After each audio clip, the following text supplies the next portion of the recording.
क्या आप भी घर बैठकर अर्निंग करना चाहते हैं और कोई ऐसी स्किल ढूंढ रहे हैं जो कि मार्केट में ट्रेंडिंग हो? तो अगर आपका जवाब हाँ है तो अमेज़न वर्चुअल असिस्टेंट का कोर्स बिल्कुल आपके लिए है। तो सबसे पहले मैं आपको अपना इंट्रोडक्शन करवाती हूँ। मेरा नाम है अस्का उमर और मैंने एमफिल किया है business administration and information technology में। तो सबसे पहले हम देखते हैं कि अमेज़न है क्या। अमेज़न एक ऐसी मार्केट प्लेस है जहाँ पे डिफरेंट बायर्स आके अपनी डिमांडेड प्रोडक्ट को परचेज करते हैं और डिफरेंट सेलर्स आकर उन्हीं डिमांडेड प्रोडक्ट्स को सेल करते हैं। अमेज़न के जो सेलर्स होते हैं वो अमेज़न की गाइडलाइंस को फॉलो करते हुए अपनी प्रोडक्ट्स को अमेज़न के प्लेटफॉर्म के ऊपर सेल करते हैं। अब आप सोच रहे होंगे कि अमेज़न वर्चुअल असिस्टेंट का क्या काम है। जो डिफरेंट सेलर्स अपनी प्रोडक्ट्स को अमेज़न के ऊपर जब सेल करते हैं तो उनके पास काफ़ी टास्क होते हैं जिनको उन्होंने फुलफिल करना होता है। तो उन सेलर्स के पास इतना टाइम नहीं होता कि वो डेली बेसिस के ऊपर अपने उन सारे टास्क को मैनेज कर सकें। तो उनको एक ऐसा रिसोर्स रिक्वायर्ड होता है जो कि उनके अकाउंट को मैनेज कर सके, जो कि बिल्कुल आप जैसे कॉम्पिटेंट और प्रोफेशनल वीएस होते हैं। अमेज़न के इस कोर्स में हम लोग सबसे पहले देखेंगे कि प्रोडक्ट को रिसर्च कैसे करते हैं। कोई भी प्रोडक्ट आप अमेज़न के ऊपर नहीं सेल कर सकते, इसके लिए कंप्लीट साइंस होती है और हम इस कंप्लीट साइंस को इस कोर्स के अंदर स्टडी करेंगे कि किस तरीके से हम अपनी एक राइट और वायबल प्रोडक्ट की रिसर्च करते हैं और उस प्रोडक्ट की फिर हम लिस्टिंग करना सीखेंगे कि किस तरीके से हम अमेज़न के ऊपर अपनी प्रोडक्ट लिस्टिंग करते हैं, हम किस तरीके से अपनी प्रोडक्ट की ईबीसी डिज़ाइन करते हैं, किस तरीके से हम अपनी प्रोडक्ट को लॉन्च करके और उसको रैंक करते हैं, जिसके अंदर हम पीपीसी की कैंपेन्स को रन करना सीखेंगे और डिफरेंट और भी हमारे पास जुगाड़ होते हैं जिनको हम देखेंगे कि किस तरीके से हम अपनी प्रोडक्ट की रैंकिंग कर सकते हैं। तो आइए आप भी अभी इस कोर्स को सब्सक्राइब करके मेरे साथ अमेज़न वीए बनकर अपनी अर्निंग स्टार्ट करें। अस्सलाम वालेकुम। पिछली वीडियोस में हम लोगों ने डिफरेंट रिसर्च के मेथड्स को डिस्कस किया, नेगेटिव स्ट्रिंग को देखा और हमने हीलियम 10 के मैग्नेट से कीवर्ड्स के थ्रू हमने डिफरेंट प्रोडक्ट्स के आइडियाज़ लिए, ब्रांड एनालिटिक्स को देखा और हमने कीवर्ड्स के थ्रू प्रोडक्ट्स की हंटिंग को देखा कि हम उस तरीके से किस तरीके से अपनी प्रोडक्ट्स को रिसर्च करके डिफरेंट आइडियाज़ को ग्रैब कर सकते हैं। आज हम देखेंगे कि हम अपनी किसी भी प्रोडक्ट को जब रिसर्च करते हैं तो उसको हम अवैल्यूएट कैसे करेंगे।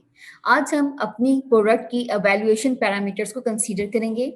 जब भी आप किसी प्रोडक्ट को अवैल्यूएट करते हैं तो ऑब्वियसली आप इन चीज़ों को कंसीडर करेंगे कि आपकी प्रोडक्ट हर पैरामीटर को पास करते हुए आपके क्लाइंट को सेटिस्फाई करे और जो आपकी सक्सेस को 70% एटलीस्ट अश्योर करें। 30% हम हमेशा अनसर्टेनिटी के लिए रखते हैं और 70% आपकी बेसिकली 100% आपकी तरफ से होना चाहिए।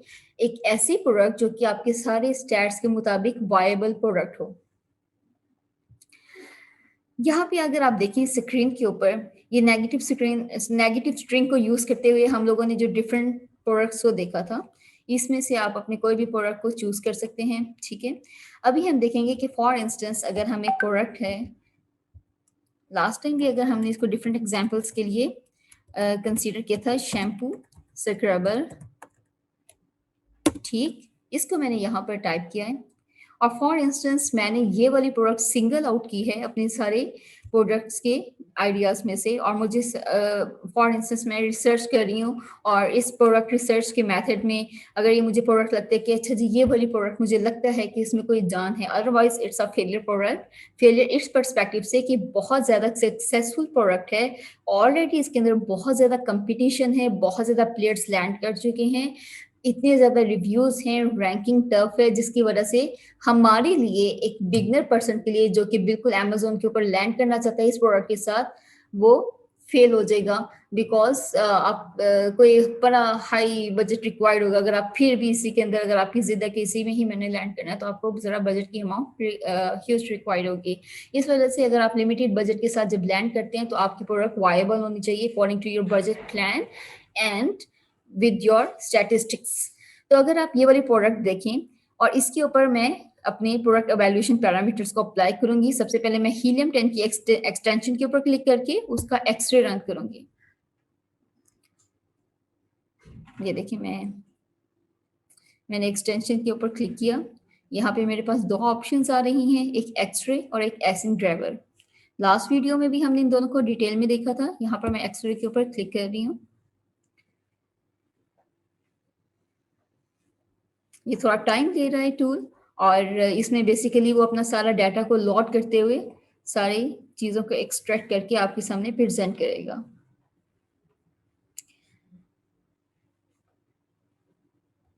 जब तक ये लोड हो रहा है, हम सेरिब्रो में जाकर रिवर्स एसिंग करते हैं अपने किसी भी यहाँ से अम, यहाँ से हम देख लेते हैं।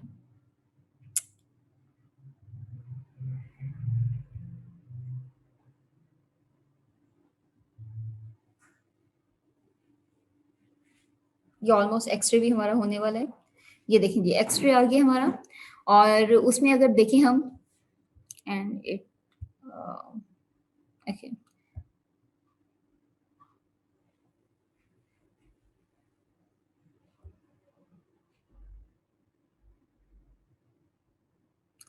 ये मैंने इसके ऊपर एक्सरे रन कर रही हूँ।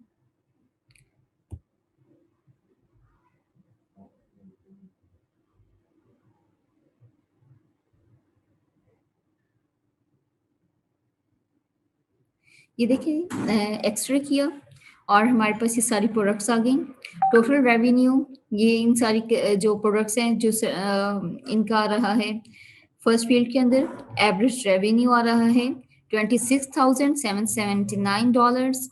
जो एवरेज प्राइस आ रही है मेरे पास वो है $9, और एवरेज BSR है वो है 28,929। एवरेज रिव्यूज हमारे पास आ रहे हैं 8,325। और अगर आप इसका सक्सेस स्कोर देखें तो ये देखिए हमें 1 स्टार प्रोवाइड कर रहे हैं, यानी कि अगर मैं इस प्रोडक्ट के अंदर लैंड करती हूँ तो ऑब्वियसली उसने मुझे अपनी एक रेटिंग प्रोवाइड किया कि 1 स्टार है। अस्सलाम वालेकुम। आज हम देखेंगे कि प्राइस पॉइंट एनालिसिस क्या है, और इस ये हमें किस तरीके से हेल्पफुल करते हैं प्राइसिंग में।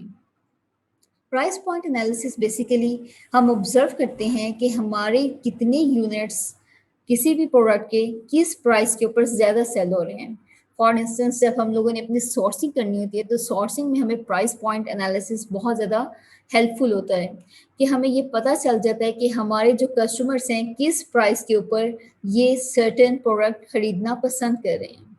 फॉर इंस्टेंस अगर हम अपनी कोई भी जो प्रोडक्ट है वो है, फॉर इंस्टेंस हमारे पास मार्कर, मार्कर को हम $50 के ऊपर सेल करते हैं, $10 के ऊपर सेल करते हैं, $25 के ऊपर सेल करते हैं। उसके बाद हम प्राइस पॉइंट एनालिसिस रन करके उसको ऑब्जर्व करेंगे कि नॉर्मली बेसिकली हमारा जो कस्टमर का बिहेवियर है वो किस प्राइस के ऊपर ज़्यादा कन्वर्ट हो रहा है, यानी कि किस प्राइस के ऊपर हमारे जो ऑर्डर्स हैं ज़्यादा आ रहे हैं, कस्टमर किस प्राइस के ऊपर मार्केट को लेना ज़्यादा पसंद कर रहे हैं। तो इससे हमें अपनी एक तो प्राइस का पता चलता है, और फिर हमें पता चलता है कि जब हमने सोर्सिंग करनी है तो बेसिकली हम लोगों ने अपनी प्राइस को किस तरीके से मैनेज करना है। फॉर इंस्टेंस अगर आपका जो कस्टमर है वो $15 के ऊपर आपकी प्राइस, आपकी $15 प्राइस के ऊपर आपकी प्रोडक्ट को बाय कर रहे हैं, तो इसका मतलब हमने जिस जहाँ से भी अपनी इन्वेंट्री को बाय करना है हमारी कॉस्ट $20 नहीं आनी चाहिए, $18 नहीं आनी चाहिए, $15 से कम ही हो। और सारे उसके ऊपर अगर जो हम एक्सपेंस ऐड करते हैं वो सारी चीज़ें ऐड करने के बाद भी हमारी कॉस्ट $15 से काफ़ी कम हो, जो कि हमारा प्रॉफिट मार्जिन को भी स्पॉट कर रही हो। तो इस तरीके से हम अपनी सोर्सिंग के लिए, सोर्सिंग के पर्सपेक्टिव से हमें रिक्वायरमेंट होती है कि प्राइस पॉइंट से हमें पता चल जाए कि हमने किस प्राइस के ऊपर रहते हुए अपनी इन्वेंट्री को परचेज करना है। तो देखते हैं प्राइस पॉइंट एनालिसिस क्या है। सबसे पहले ये हमारी कोई भी प्रोडक्ट है, फॉर इंस्टेंस ये हमारे पास शैम्पू स्क्रबर है, इसके अलावा भी हम कोई और प्रोडक्ट ले लेते हैं, गार्लिक प्रेसर। इस प्रोडक्ट को हम देख लेते हैं। ये हमारे पास प्रोडक्ट आ गई, ठीक। इसके ऊपर हम हीलियम 10 का एक्सरे रन करेंगे।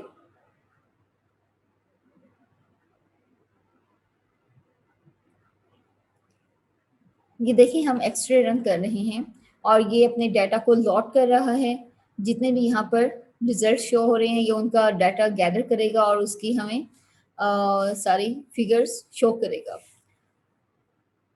ये नॉर्मली 60 को कैटर करता है। कोई भी आप सर्च यहाँ पे कोई भी प्रोडक्ट को सर्च करेंगे तो नॉर्मली ये 60 प्रोडक्ट्स का आपको डाटा यहाँ पर शो करेगा। ये बस अब शो करने लगा है। ठीक है जी, ये हमारे पास रिजल्ट आ गया है। प्राइस आप देख लें 11, 11, 10, 8। ठीक है, ये वाला कोई 18 में कर रहा है। एवरेज प्राइस हमारे पास गार्लिक प्रेसर की $15 है। और अब हम इसका देखते हैं कि प्राइस पॉइंट एनालिसिस हम किस तरीके से देख सकते हैं कि किस प्राइस के ऊपर हमारे सबसे ज़्यादा यूनिट सेल हो रहे हैं। उसके लिए आप क्या, यहाँ पे डाउनलोड का साइन है, आप इस सारी शीट को आप CSV फॉर्म में आप डाउनलोड कर लें। ठीक, ये मैंने डाउनलोड कर लिया। इसको मैंने ओपन किया एक्सेल में। यहाँ पे मैं इंसर्ट टैब के अंदर जाऊंगी। यहाँ पे पिवट टेबल है। ठीक है, इसको मैंने क्लिक किया, ओके किया। इसके बारे में आप अपने एंड के ऊपर भी गूगल करके इसके बारे में आप पढ़ सकते हैं कि किस तरीके से पिवट टेबल आपका बनता है और क्या है इसकी क्या कौन कौन से एनालिसिस के ऊपर किस तरीके से परफॉर्म किए जाते हैं। ठीक है, या आप अपने एंड के ऊपर भी पढ़ सकते हैं। तो यहाँ पे अब आप देखेंगे बेसिकली अब यहाँ पे मुझे यहाँ पे मुझे चाहिए, मुझे प्राइस रिक्वायर्ड होगी, मैं वो प्राइस यहाँ पर लेकर आऊँगी। ब्रांड नेम भी मुझे चाहिए होगा जिससे मैं उसको आइडेंटिफाई कर सकूँ कि कौन सा ब्रांड इस चीज़ को सेल कर रहा है। और सेल्स को हम एज वैल्यू रख लेते हैं कि सेल्स जो है हमारी क्या आ रही है। तो ये हमारे पास कुछ इस तरीके से रिजल्ट्स आए हैं।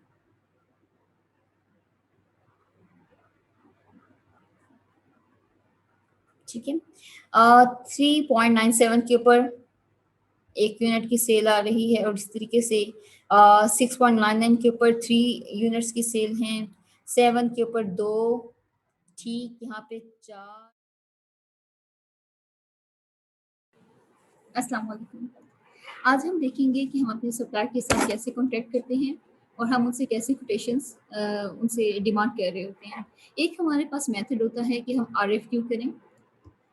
गूगल पे जाकर सिंपली आप जाके RFQ अलीबाबा टाइप करेंगे। यहाँ पे हमारे पास ये है rfq.alibaba.com, इसको हम क्लिक करेंगे।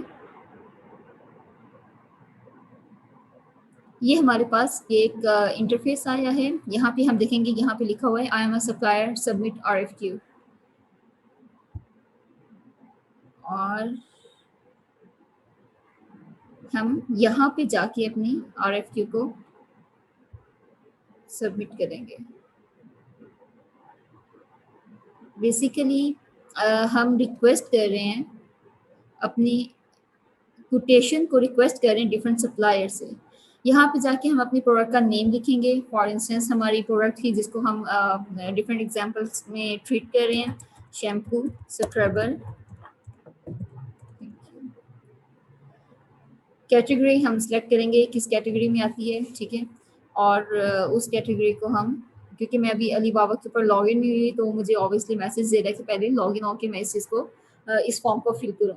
सोर्सिंग टाइप को हम यहाँ पे मेंशन करेंगे कि हमारी कस्टमाइज्ड प्रोडक्ट है और बिजनेस सर्विस है, नॉन कस्टमाइज्ड प्रोडक्ट है।